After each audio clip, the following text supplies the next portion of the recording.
Gipaibaw sa Talisay City Fire Station nga wa gyapon matumbok nilang mga lugar nga firecracker zone sa dakbayan sa Talisay. Ang report ni Femari Dumabo.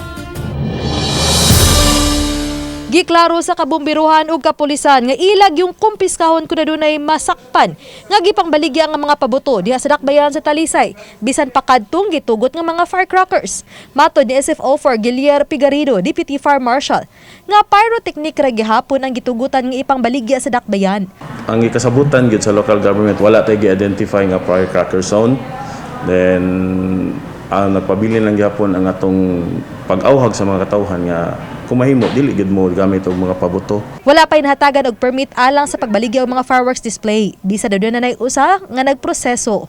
Gitugot man ang pyrotechnics apan ilang pahimangno nga di gihapon kini mabaligya sa bisan asang dapit sa Talisay City.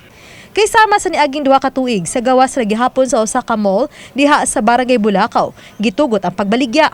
Atong gi-monitor ang tindahan, nga merkado nga gagmay o tining sa tabunok nga naabay mga namaligya og pabuto nga which is ato jud badlungon. Badlungon ug confiscated sir no.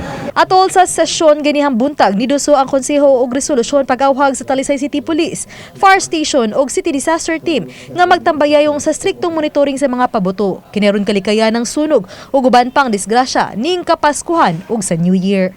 Head na to sa Bureau of Fire ug sa atong City Disaster Team sa atong syudad sa Talisay nga importante kay nga close monitor gid nato ang atong pagpamaligya bitaw og kining nay namaligya og mga firecrackers sa atong syudad instead nga kini bitong mag-enjoy yung tatag Christmas unya kinahanglan importante jud kayo ang safety sa tanan.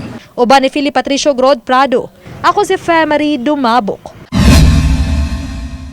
Balitang Bisdak.